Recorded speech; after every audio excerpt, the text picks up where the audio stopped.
Hello students. Today we shall study about time and work. Every individual has to perform some work every day. But no two individuals have the same efficiency of working. They take different times to finish off the same work. But when they start working together, their combined efforts reduce the duration of time taken to perform the same work. In this lecture, we shall learn how to calculate time required to finish off a work when more than one worker is working on the same work. Also, we shall see how to distribute the wages among the workers according to their work.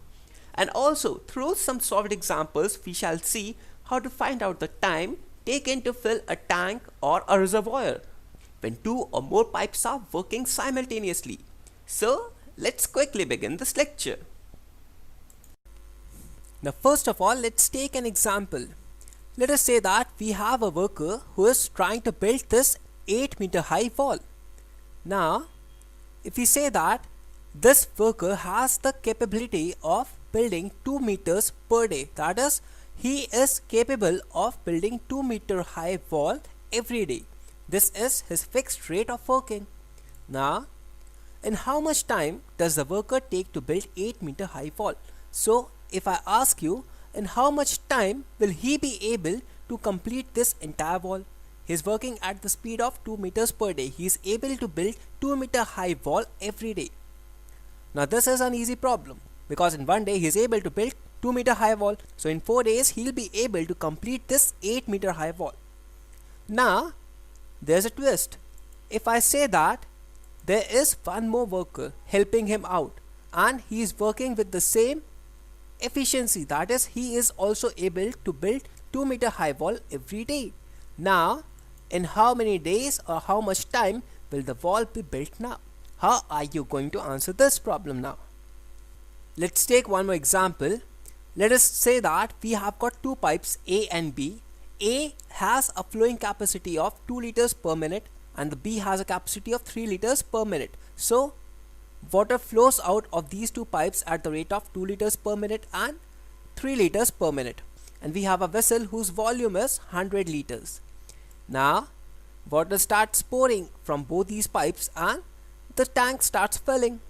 Now, in how much time will the tank be full? So, you got to answer in how much time will this tank be full. Again, what procedure are you going to follow? So, in this chapter, we are going to see some of these kinds of problems, how to tackle them and what is the approach of solving such problems. These all problems come under the category of time and work and how much time will a particular work be done. So, let's try to understand first all the theory and then we are going to solve a few problems. Let us say that we have got to whitewash a wall and this is in fact a work to do. So let us assume that this work is equal to 1 unit. So in most of the problems and in most of the cases we assume work to be 1 unit. In some cases it can also be assumed to be 100 units. But for our convenience and the standard procedure we assume it to be 1 unit. Now let us say that we have got two workers A and B. Now this worker A, if he alone works on this work, then he will be able to complete this work in TA days. And similarly, we have another worker B who will be able to complete this work in TB days without the assistance of anyone else. So what we can say is the 1 day work of this man would be 1 by TA. He completes 1 unit of work in TA days. So in 1 day he will be able to complete 1 by TA work.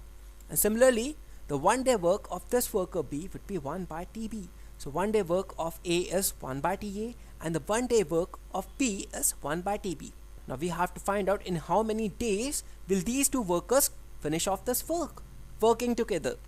So if they work together, then total 1 day work would be 1 by TA plus 1 by TB because 1 day work of A is 1 by TA and 1 day work of B is 1 by TB. We always assume that the individual work of B is not affected by the presence of A. So his efficiency of working always remains the same. So that is why the 1 day work of A would always be the same and that is 1 by TA and the 1 day work of B is 1 by TB. So when we add them, 1 by TA plus 1 by TB equal to TA plus TB divided by TA TB, and this is the total 1 day work done by both A and B working together.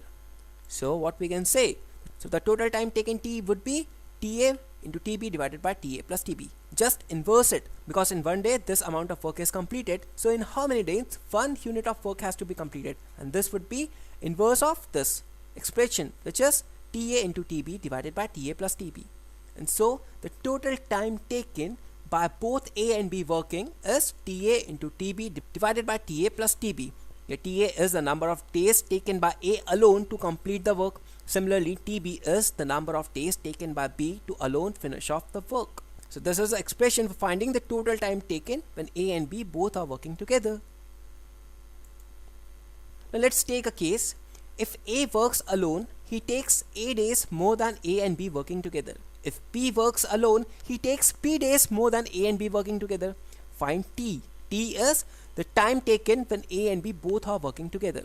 So in this example, we have got A and B, such that if A works alone, he'll take A days more than A and B working together.